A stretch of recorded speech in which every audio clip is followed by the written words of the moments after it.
Joe Booni and Joe Sports Channel proudly present Respect Women 110% t-shirts. These shirts come in 4 different colors: blue, pink, green, and yellow. These shirts cost exactly $25 US and Canadian. With each purchase, $5 will be donated to the Women's Breast Cancer Research Awareness. And don't forget, every Saturday night at 10:30 p.m. Eastern Standard Time, go to YouTube and search up Joe Sports Channel to catch up on your sports news and any special guests that may appear. And if you want to purchase more merchandise, go to joebooney48.wixsite.com/merch.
Welcome to Joe Sports Channel. You can follow me on Joe the Fighting J. You can follow me on Taker Devil and hashtag Joe Sports Channel. Ladies and gentlemen and boys and girls of all ages, it is November 28, 2020, and I hope everyone is having a fantastic Saturday evening. It was a beautiful day outside of beautiful Ontario, Canada today. And I can't be more honored and I can't be more thankful bringing on head coach of Tulsa Oilers, Rob Murray. Welcome, Rob, along. Hey, Joe. How you doing? I am doing fantastic. How you doing, my friend? Can't complain. How's the pandemic treating you, Rob? Well, as with everybody, I mean, it's stressful. There's a lot of things that we have to – a lot of hurdles that we have to jump over here for our season to get started in a couple weeks, and a lot of protocols and that were. It's funny. It's to a point where I haven't even thought about coaching yet. I haven't even thought about what drills we're going to run in practice or anything like that. You're all the administrative work right now is taking front stage, but we're going to get her done. We're going to get it done. We got to come together as a unit, as a country, and I can't be more grateful having you on. Rob Murray, you were selected by the Washington Capitals in 1985, and I respect the Capitals all the way. I'm a big Alexander Ovechkin fan. But I have a few questions to ask you before talking about the Capitals' history with them. My first question is, when did you know you wanted to play professional hockey? I'd say that it was a dream, obviously, from a young age, 5, 6, 7.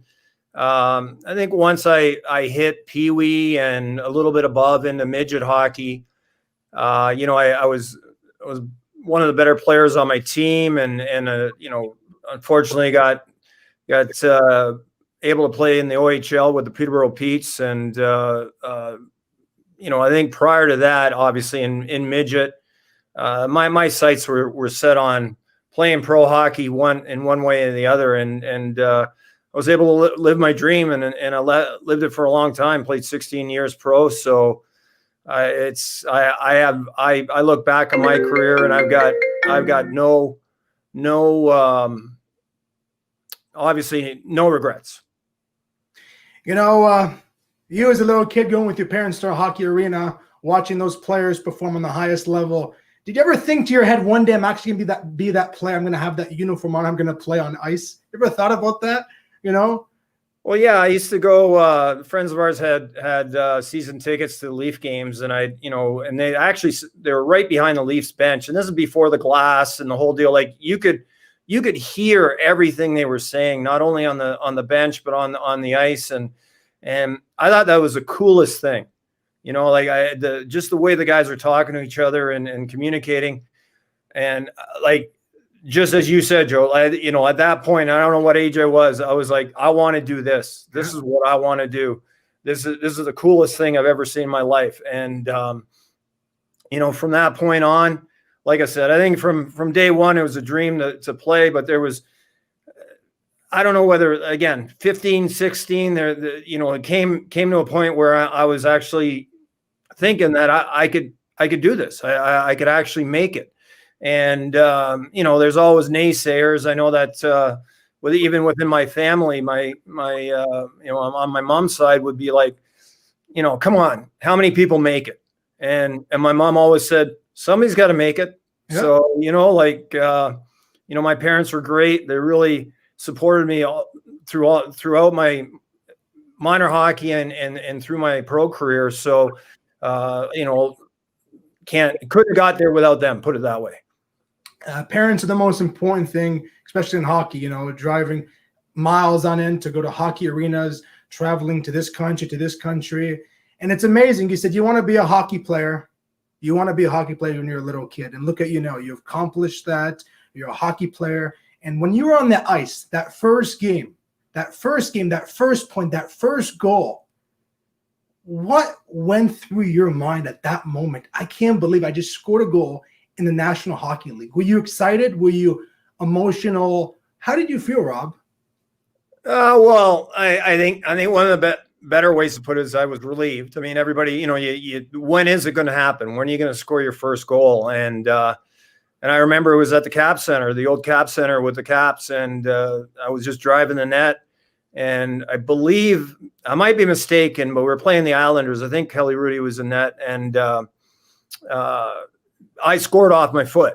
I mean, there's no great story about how I scored my first NHL goal, but I was going hard to the net. Guy took a shot from the point, hit my foot, went in the net, and that was my first NHL goal. But I wasn't necessarily known as a scorer, so it was something that obviously I dreamt about, wanted to happen, and it eventually did, and it was remarkable, to be quite honest with you.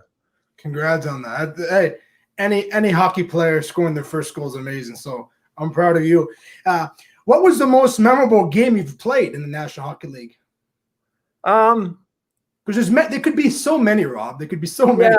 Yeah, there was. I mean, there was. I remember late in my career, and I had a goal and assist in a game in Phoenix, and I actually got first star in the game, and it was just I had just been called up from Springfield.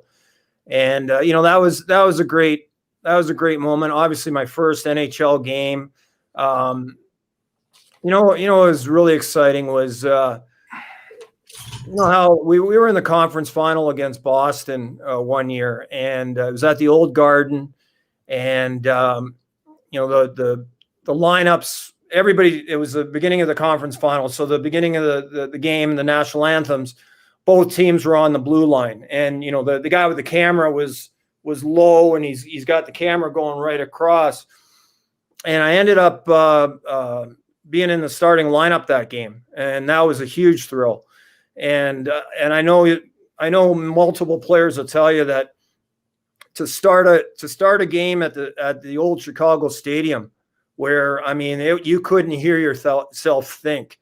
And I mean, I was out there. I started a game there one night, and I thought I was going to fall down. My knees were so weak because of the excitement and the noise and the atmosphere. So there's a lot of, I could probably go on and on. I mean, things will pop into my head, but I know those few nights are foremost in my memory of games in the NHL. I mean, playing against great players, Gretzky, Lemieux, Messier, Paul Coffey, you know, I can go on and on. Like, I had a chance to play against these NHL Hall of Famers throughout my career, and played with a few of them. Rod Langway, Scott Stevens, like these guys are legend.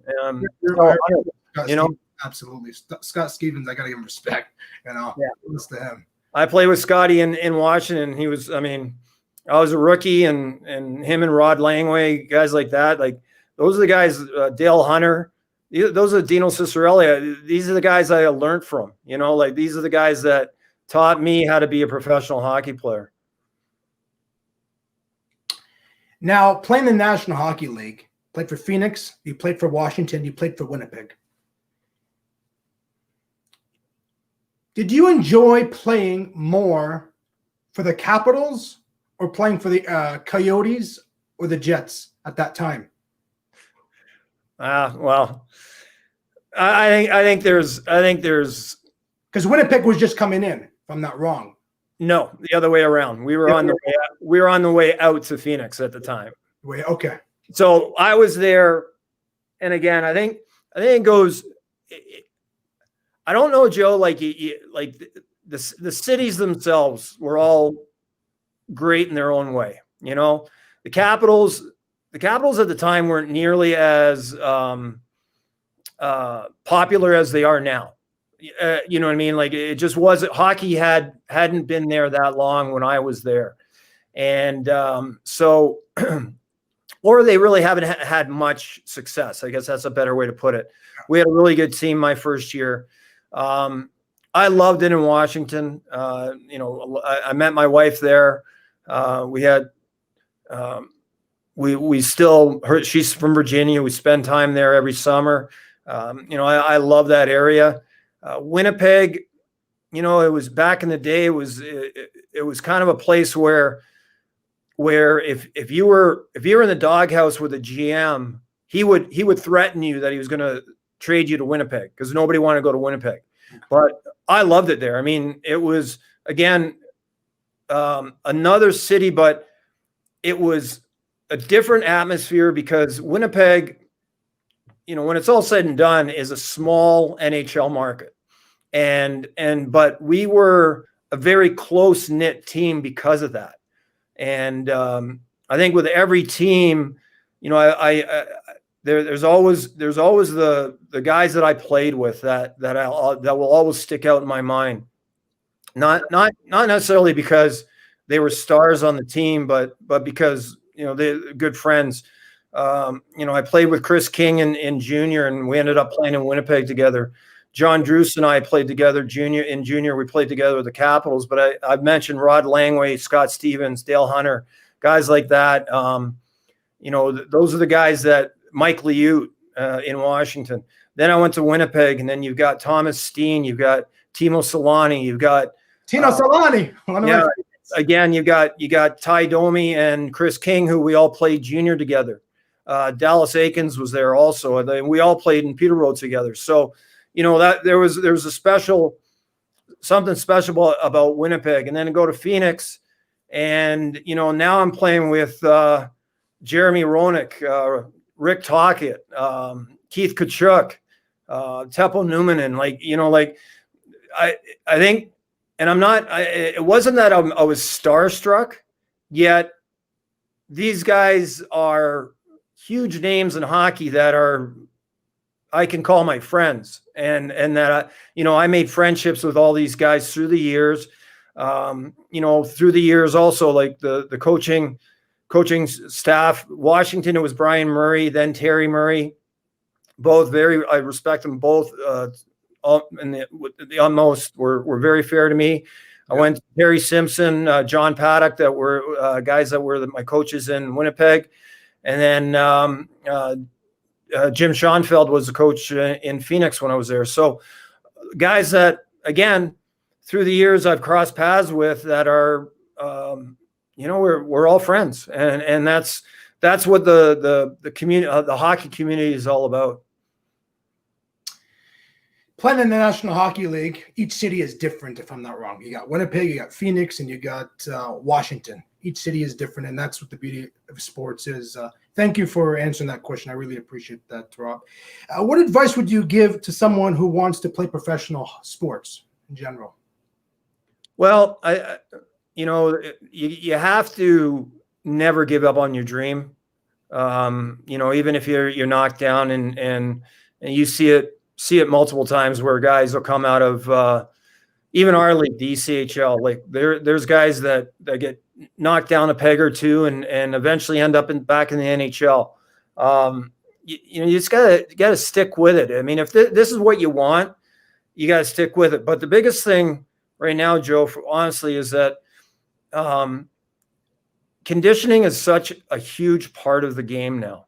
You go to NHL camps and you are 2-3 days in and you're into exhibition games.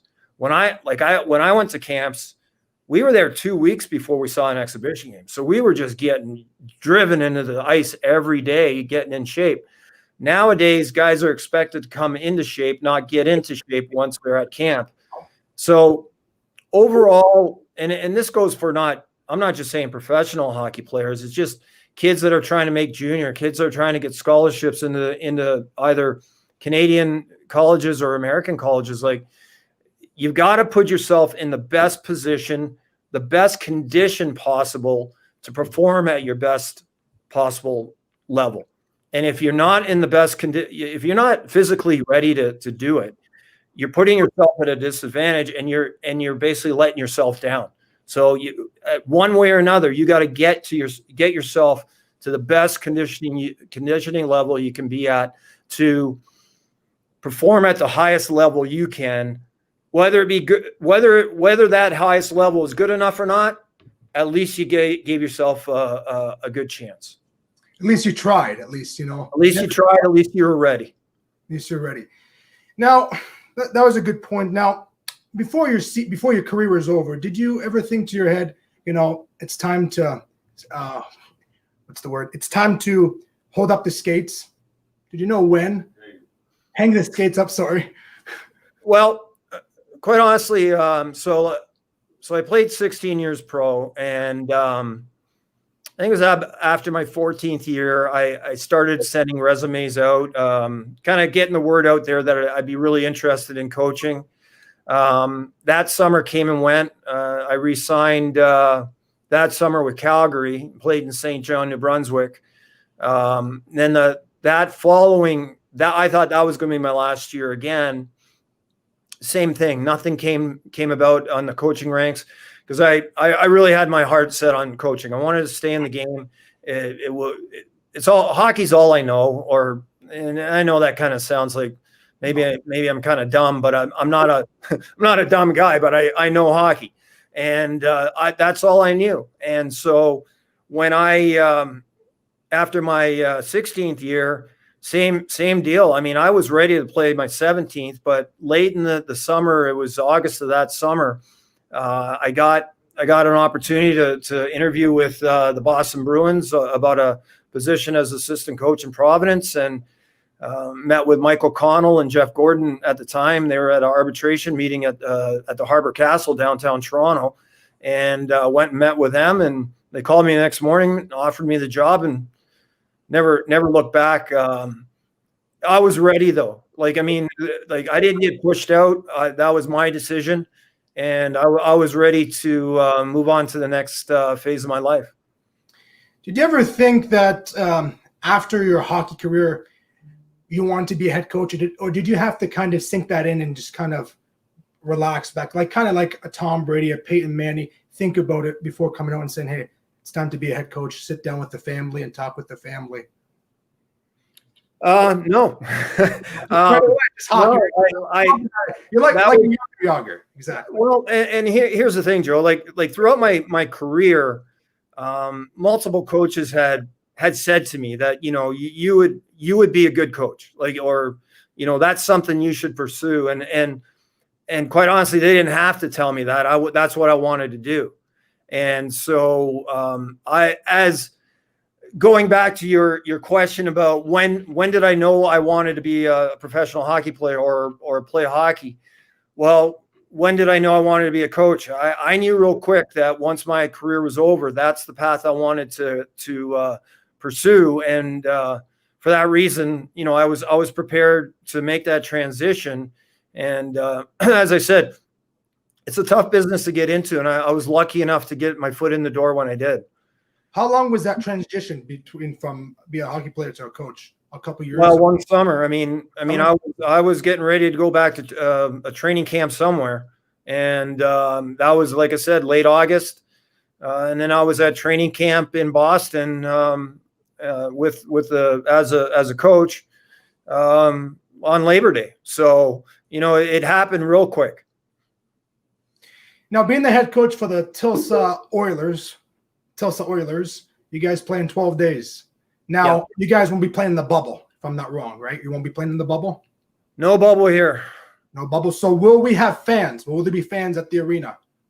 We are allowed, in our building, we are allowed a 30% capacity rate.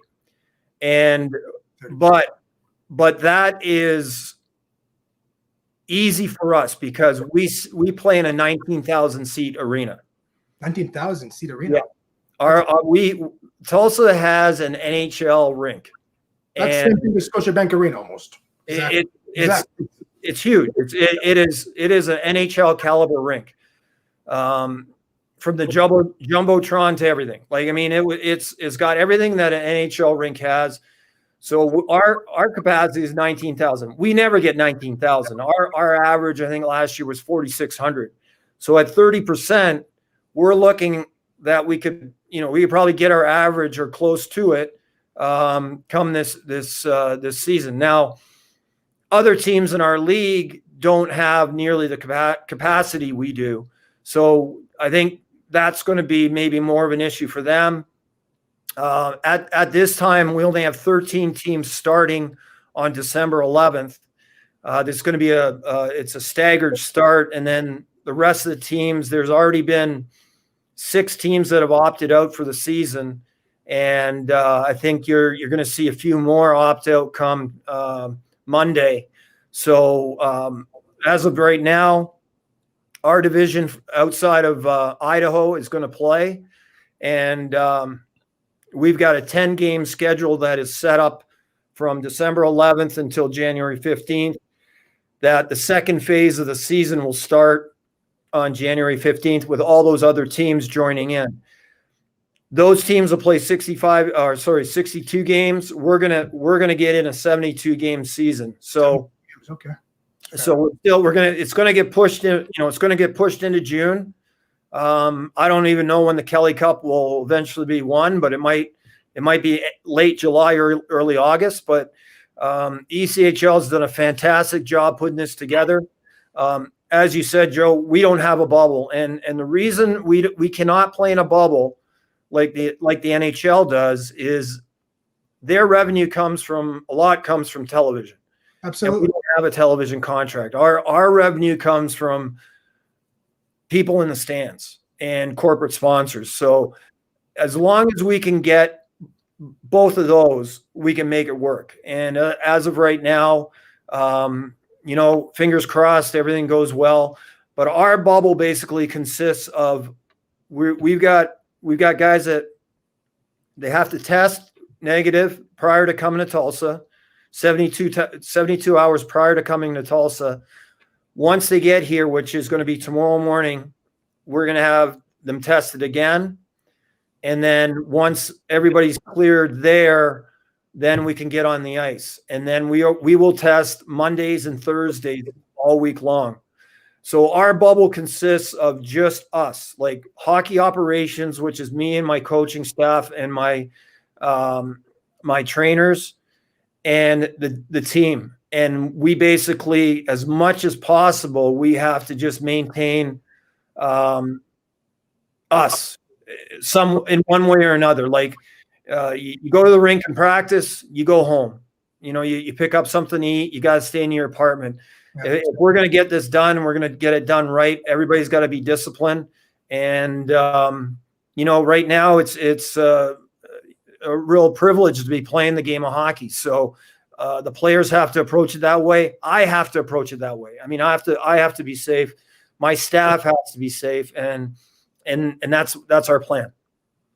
Now, during the games, is anybody live streaming the games? If I ever want to watch it, like, is there a Facebook page I can go on? Because sometimes we'll have somebody there. Like, I work for Rogers TV, I volunteer, and you said there's no cable company that doesn't do it. But is there anybody like streaming the game so I can actually go on and watch it? Yeah, there's a company called Flow Sports, FLO, and they are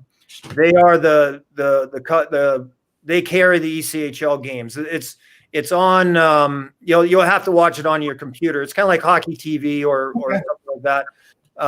But it's a subscription thing, and but they carry all of our games. The whole league. Okay, fair enough. Thank you for that. And I love the attitude. You got to go with the flow. Seriously, this coronavirus has affected the sports in general, but has affected the whole world. So we have to fight it, and we have to go, and we have to keep marching forward, because if we keep just looking back, we're not going to get anything done. And I love that kind of attitude. And that's our expectations right now, Joe. Like there's not going to be bumps in the road. I guarantee it. And we just got to find a way through, we got to keep going. Like, you and I we're talking off air, like, it's look what happened to Denver, the NFL, like they have multiple cases every week, and while games have gotten moved around a little bit, but they find a way to get it done. And I think that's going to be our attitude, is that if we're gonna give this a try, we're gonna really give it a try. And if one team has to cancel a game or postpone a game, let's call it, not cancel it, we'll move the game, and we'll find another night to play that, and we'll just keep moving on and go with the flow and roll with the punches. Because teams have to travel too, right? You look at the NFL. The NFL is not in the bubble. The NBA was in the bubble. The National Hockey League is in the bubble. You guys are not in the bubble. So there's going to be some, I'm not saying, but there might be some COVID cases. I don't want to say that, but it's, unfortunately, I have to say that there will be some cases. I hope not. I hope nobody gets the coronavirus, even the worst person on the planet, right? But there will be, and there will be some bumps in ahead of us. But what do? We got to keep going. Like I say, if we're frozen like this, we're not going to do anything. Yeah, and within, you're talking about traveling, like within our first 10 games, the majority of our games are just day trips, like bus trips. So like everybody will get their temperature taken, getting on the bus. They'll have their temperature taken off, getting off the bus. The only time we do some real traveling is we go to Salt Lake City late in December, and we're flying there. We got a 2-game set out in Salt Lake City. So that's, that'll be kind of the one time that we'll be exposed to the public, best way to put it. And, but again, social distancing, everything they've been saying, right? Like, we just got to do it. We wear our masks and whatnot. And I agree with you, Joe. Let's hope there aren't any cases.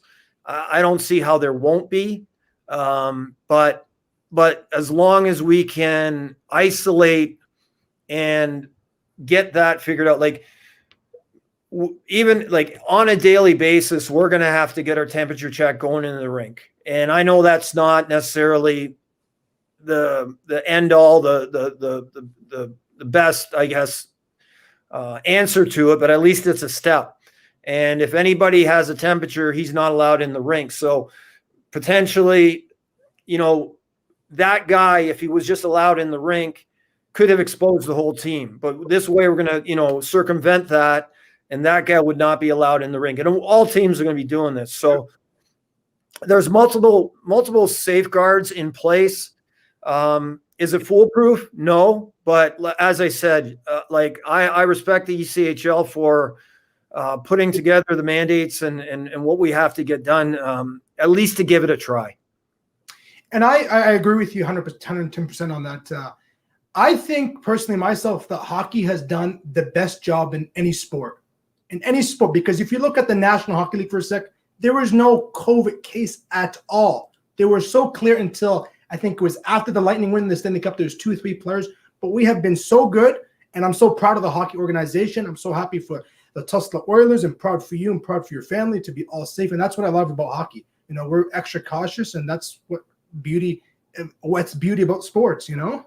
Yeah, I was talking to the assistant general manager in Nashville a little while ago, and he was saying that you know, prior to them going into the bubble, up to I'm not sure Nashville played in Edmonton or Toronto. I'm not sure, but Toronto. Sorry, I think it was Toronto and Edmonton they played. Okay. Oh yeah, no, I know that's where the bubbles were. I'm not sure where Nashville played, is what I'm saying. Anyways, but they you know, they came into Nashville prior to going into the bubble, and he was telling me how disciplined and strict all the all their guys were. Like they were not gonna jeopardize what they had coming to play, you know, get a chance to play again. And everybody stayed safe, stayed away from any situations, no parties, no nothing, stayed at home, you know, within their family unit, and they got it done. Like you said, there was not one case throughout the NHL playoffs, and that was remarkable. Yes, remarkable. It was absolutely remarkable. I was so pleased by that. Now, as a coach yourself, you said over 19,000 hold the Tulsa Oilers Arena. Do you know do you have any doubt, any feeling out there you will have many more fans out there? Will the National Hockey League have a full stadium by next year sometime? I believe so.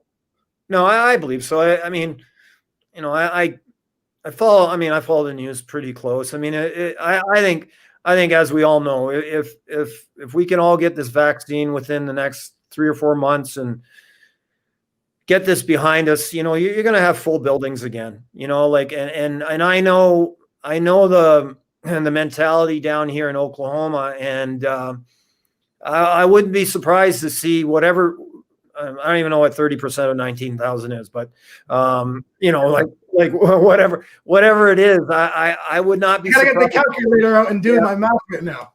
I would not be surprised to see that amount at our arena, coming to watch our games. And as I said, you know, there's a different mentality at different parts of, I'm sure, Canada. There's different mentality in different parts of the United States. And as I said, Oklahomans in general have a different view of everything. And whether it be right or wrong, I just think that, you know, that they will not be scared to go to a hockey game. I can put it that way. Fair enough. Rob, I really want to thank you for everything you've said. I've learned a lot. It's amazing to have a head coach of the Tulsa Oilers. It's amazing for a guy who was drafted to the Washington Capitals in 1985. I really, really can't thank you enough, seriously, for this opportunity. You know, I've been digging my holes in and out since I was 3 years old. I've always wanted to be a professional sports announcer, sports analyst. I'm 20 years old. I've been blessed for 13 years. I've been doing this, and I think I'm doing a pretty good job. I have a lot of good family out there that support me, a lot of good supporters over the years that have supported me, and I can't be more blessed. And I hope one day I am in that shoes where you are, commentating for a sports game, watching a head coach flip off Patrick Roy, flipping off Ed Belfour, however you want to call it. And I always say, believe in yourself and always keep marching forward and treat the word impossible as nothing more than motivation, because nobody else is going to do it but yourself. And I'm thankful from God. I'm thankful from everyone. I'm thankful for you and your family out there. And I hope everyone is staying safe with all these tough times. You know, I wish you all the best, and you're right. Somebody tells you it's impossible, it just makes you more dig in your heels and get her done, because it can be done. It's, you know, I've seen it throughout my career. I was an underdog from day one, and you know, I was lucky enough to have a very successful career. And it was a lot of hard work, a lot of sweat and broken bones, but life's not easy. Hey, I can, as I said, I look back, I don't regret 1 minute of my both playing and coaching career at this point. It's what I love to do. And I am blessed to have the job I have right now. And I'm thankful to that. And it's been great. And like I said, just somebody says no, somebody's going to say yes eventually. So keep plugging along, man. I've heard a lot of negative over my life, but I've heard a lot of positive, and unfortunately, that's what the world is all about. I have one last question. Who's winning the Stanley Cup this year, and why? What are your odds and picks? I don't know. I quite honestly, we've been so busy. I haven't even watched, like the free agency and stuff that went through the draft and whatnot. I liked Tampa last year. They seem to have kept most of their team there, and I would say they'd be the front runner. Boston, I think, kind of probably didn't play as well as they had shown throughout the season in the playoffs. I don't think I'm going to take your Leafs, but maybe some year. We got Joe Thornton. Hey, we got an old Joe Thornton. We should have got him 10 years ago. Yeah, well, that's true. But I think it's it's getting closer and closer for a Canadian team to be right there. I mean, Edmonton is knocking on the door. Winnipeg, outside of their injuries in the playoffs this year, I mean, they could have went a long way. Toronto's a good team. Montreal's getting stronger. The Vancouver showed a lot of I think piqued a lot of interest in the hockey world, what they did in the playoffs this past year. So, the Canadian teams are coming along, but here, I still like Tampa. I like the way Dallas played throughout the playoffs. They just ran into, a bunch of injuries at the end. They ran out of gas, but and that's the thing. Like playoff hockey, you just got to stay. For the most part, it's a team that can stay the healthiest. And it's a war of attrition, and it really showed this year throughout the playoffs that just concluded. Absolutely. Don't be surprised if you see the Stars and Lightning back at the Stanley Cup. Don't be surprised. Those two are crucial teams. Rob, thank you so much once again. God bless you, and I'll talk to you after the show. I'll see you, Joe. Thank you for having me. No problem. Rob Murray. My beautiful people, I can't be more thankful and honored. One of my biggest quotes I say on a daily basis is, Alhamdulillah, I'm living this good life. I'm breathing on God's time and taking it ways to one breath. So thank you very much, Rob Murray. God bless you, and God bless your beautiful family once again. Let's talk about the National Football League for a sec, folks. What has happened in the last 48 hours? My mind has been blowing from the left wing to the right wing. We have the Denver Broncos, like Rob Murray is saying. We have all the quarterbacks out. They're going back home to quarantine for, I think, 5 to 14 days, if I'm not wrong. Folks, we have to take this seriously. We have to be cautious. We have to understand that this virus is going around. It's killing a lot of people. It's killing our loved ones. Listen, about a few days ago, I was talking to a good friend of mine. His sister-in-law has COVID-19. She's in the hospital. It's not a joke. People say, we can't kiss, we can't hug. There's a time for everything. I see these people going downtown. It says, no mask, more hugs. Okay, I understand that. But there's a time and place to do that. Like I said again, there's a time and place to go see your grandparents. Let's just understand. Let's get this vaccine, like we're saying, and we can go from there. I love my grandparents. I still go see my grandparents. Not every day, but I go and see them. I wash my hands. I'm extra cautious. My grandparents, they're diabetic on my mother's side, so I have to be cautious as well. So looking at the National Football League, look at Lamar Jackson. Absolutely an athlete. I respect him so much. Hey, I'm not a fan of him, but I respect the guy. He's a phenomenal football player. But he has COVID-19. Doesn't matter if you're the age of 25 or the age of 65. At the end of the day, this vaccine needs to be there, and we need to help the people. Now I want to talk about the Green Bay Packers for a sec as well. Look at the Packers last week losing against the Indianapolis Colts. We have over 4 to 5 turnovers. That's a big loss for us. We're 7-3. We're playing the Chicago Bears tomorrow night at 8:15 kickoff. One of my favorite commentators of all time is Al Michaels. I want to bring the schedule up, so give me 1 minute, folks.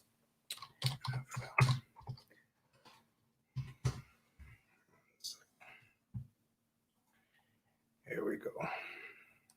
You know, a lot of people are saying the NFL, they're going to finish the season off.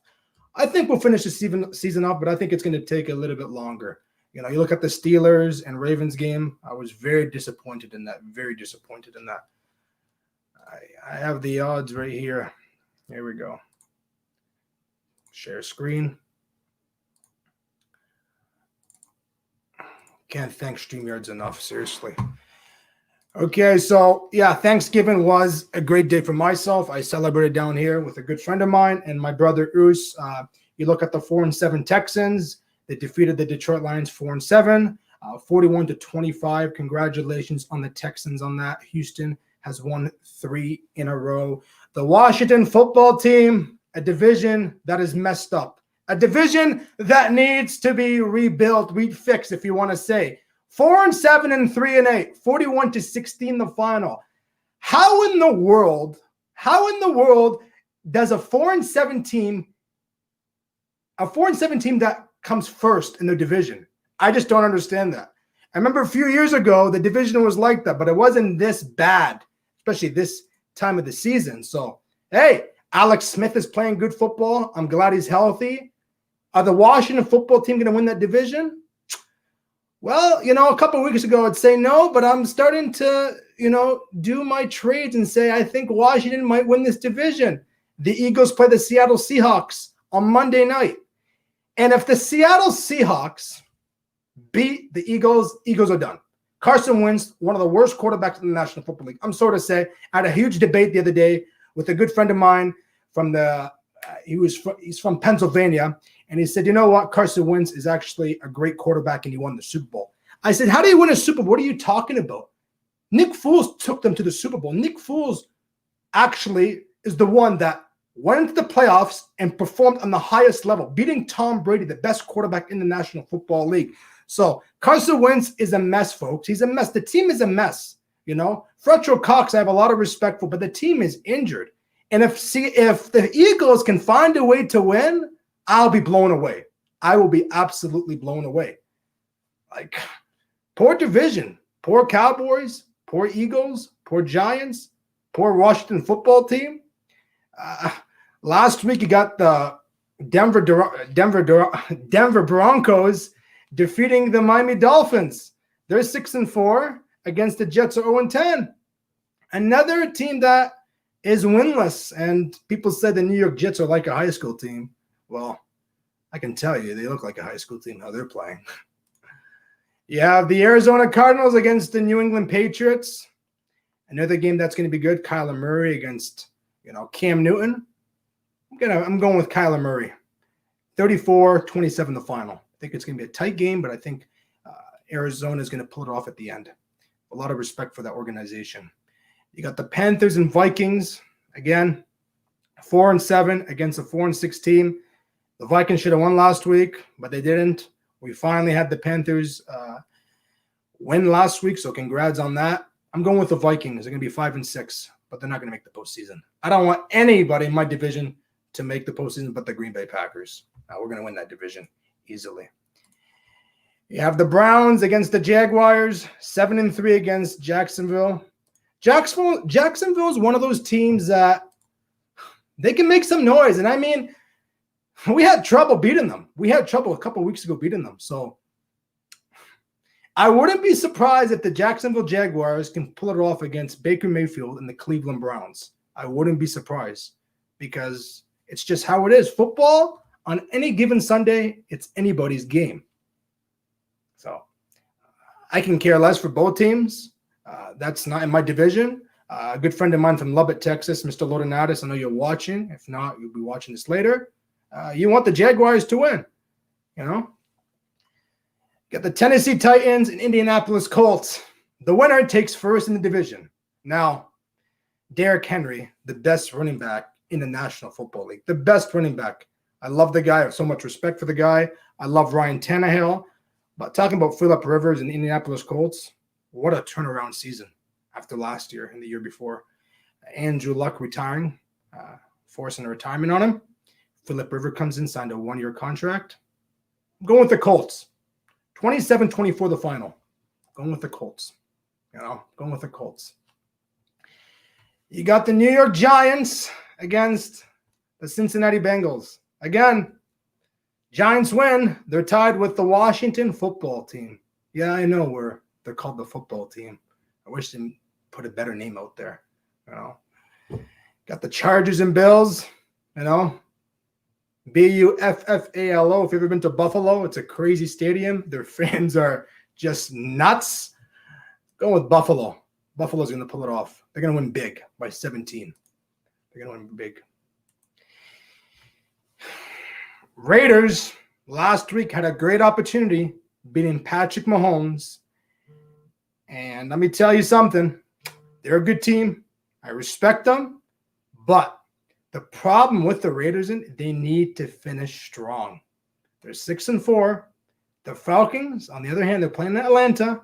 I know home field advantage doesn't mean much in the NFL this year, but don't be surprised if the Falcons can put it off tomorrow. I want the Raiders to win. I think the Raiders will win, but don't be surprised if the Falcons win by 3 or more. It's just that time of year. 2020 is a crazy year. You got the San Francisco 49ers and Los Angeles Rams. And my beautiful people out there who are listening right now, San Fran can't play home anymore.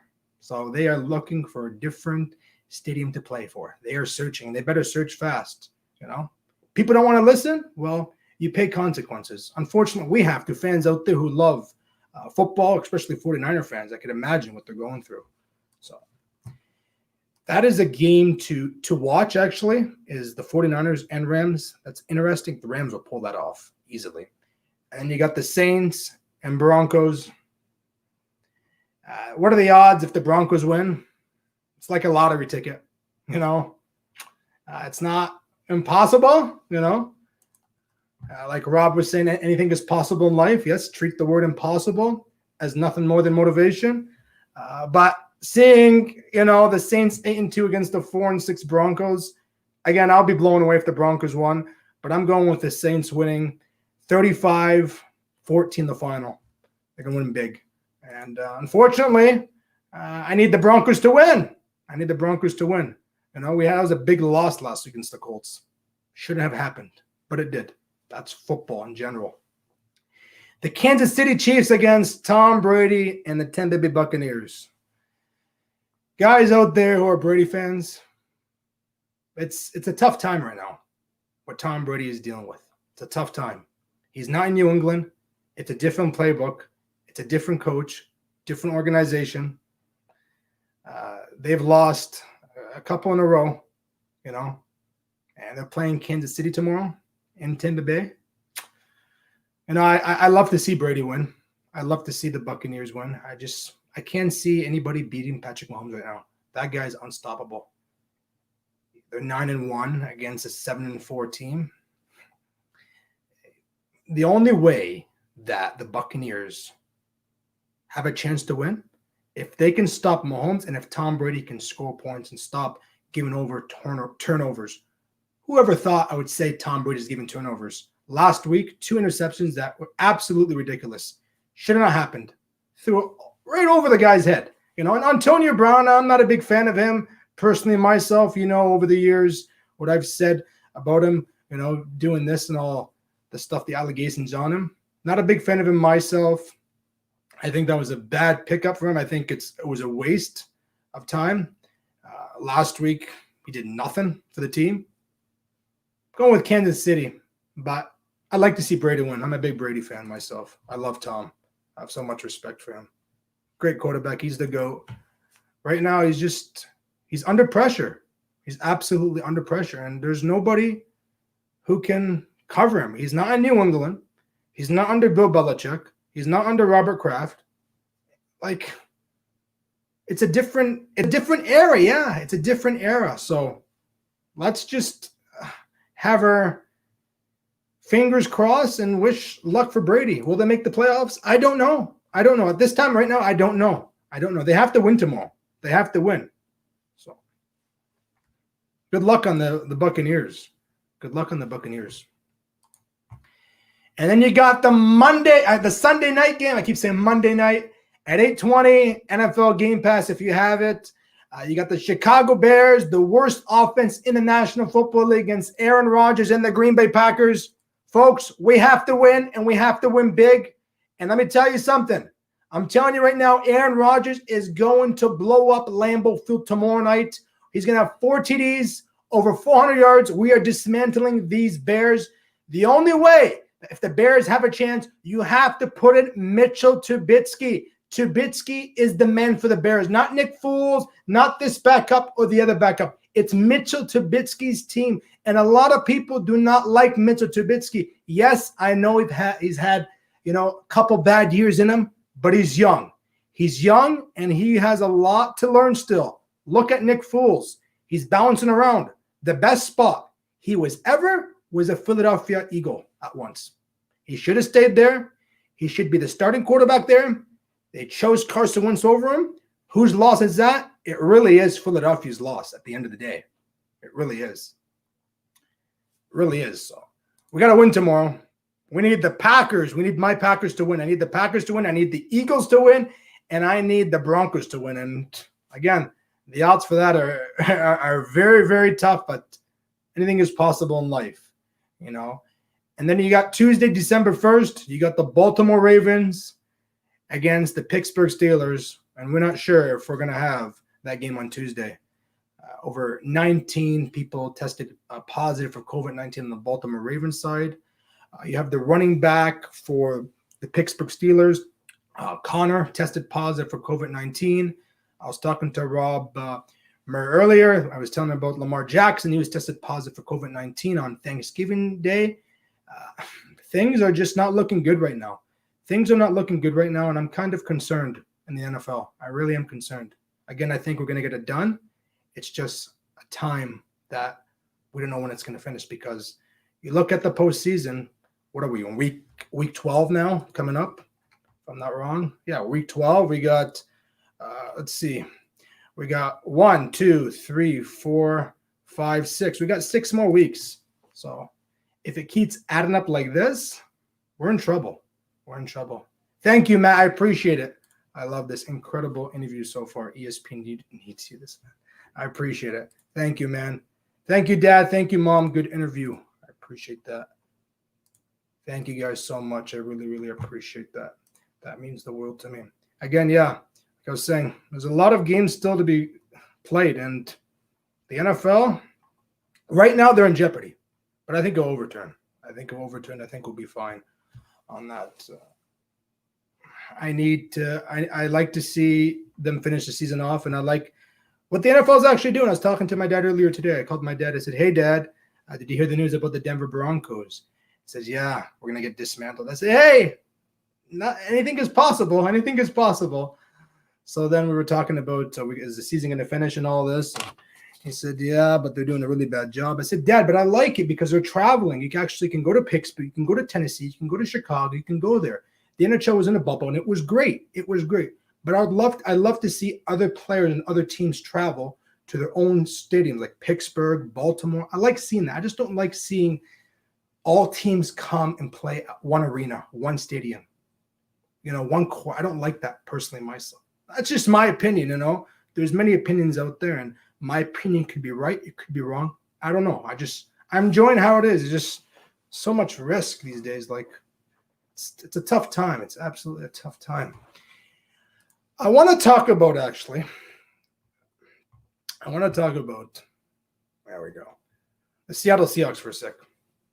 That division is still in the hold. You got Seattle, you got the Rams, and you got the Arizona Cardinals. Forget about the San Francisco 49ers. They're done. What John Brachetto said last week, yeah, the 49ers are going to make the playoffs. No, they're not making the playoffs. They're not going to be 9-7. They're just looking horrible. So you got Arizona, who's 6-4. They win. They're 7-4. You got the Rams, 7-3. They're going to be 8-3. They're going to beat the 49ers. I hope they do. And you got the Seattle Seahawks. So it's going to come down to the last game. If it's not one, it's going to be two. Week 15, week 16. And I'm pulling off. I'm pulling for the Rams to win that division. You know, it's crazy to say. Yes, Russell Wilson's having a hell of a year. Hell of a year. But give some credit to Jared Goff. A young guy with full of talent. Great experience. You know, he's still young, but he has so much to learn still. But the experience he has for a young guy, I got to give it for him. I got to give it to him. You know, I seriously do. So I want the Rams to win that division. You know, it'd be nice to see something, you know, for once to change, you know. Seattle. Remember Seattle dismantling Denver. I'm a huge Peyton Manning fan myself. So it's going to be interesting. It really is. So that wraps up your National Football League schedule. I don't want to just pitch that in too, because I know last week I didn't have much time talking about it. And I know it's just one of those nights it's quiet, you know. I had Rob Murray on, getting ready for the Mike Tyson fight. I don't know what you guys are picking for the Mike Tyson fight. I'm picking Tyson any day. But what are you guys saying? You think Tyson? I think the older guy. Tyson's the older guy. What are you guys picking? Just water.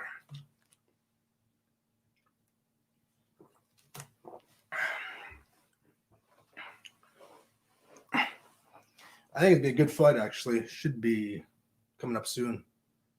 Got the pay-per-view on. It's about, what, 4 or 5 minutes, if I'm not wrong. Should be a good fight. It's just, when I heard, like I said, I'm going to say this again. When I heard the news today with the NFL, it's just, I really am concerned. Not concerned about the game, concerned about the players. Like, we're all human at the end of the day. It's a game, you know. It's a game. You shake hands. Yeah, you hate each other on the ice, but off the ice, you love each other.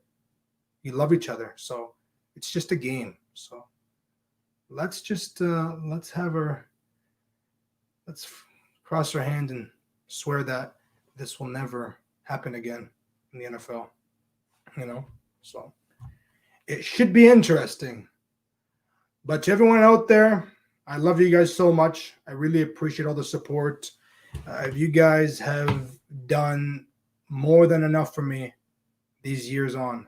Again, incredible interview so far. ESPN, you need this, man. Thank you so much for that. Thank you very much. I really appreciate it. That means the world to me. I have to say that God is great. God is good. You know, he has always been on my side. He's always taken care of me. And I can't be more honored. I really can't be more honored, you know. So it's a time and place to love each other and to be honest and, you know, be there always and be together. So thank you very much, guys, for everything you have done.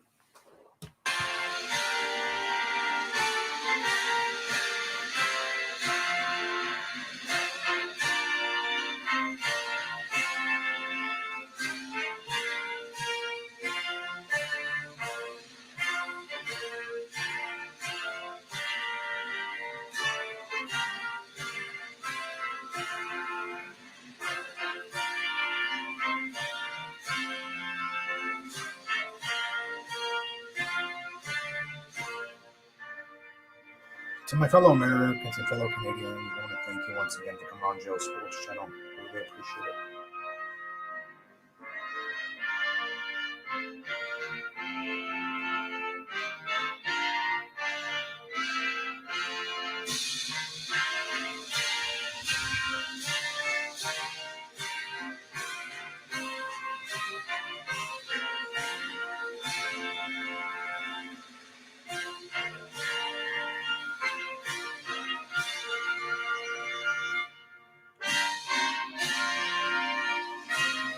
Thank you, guys. Appreciate it.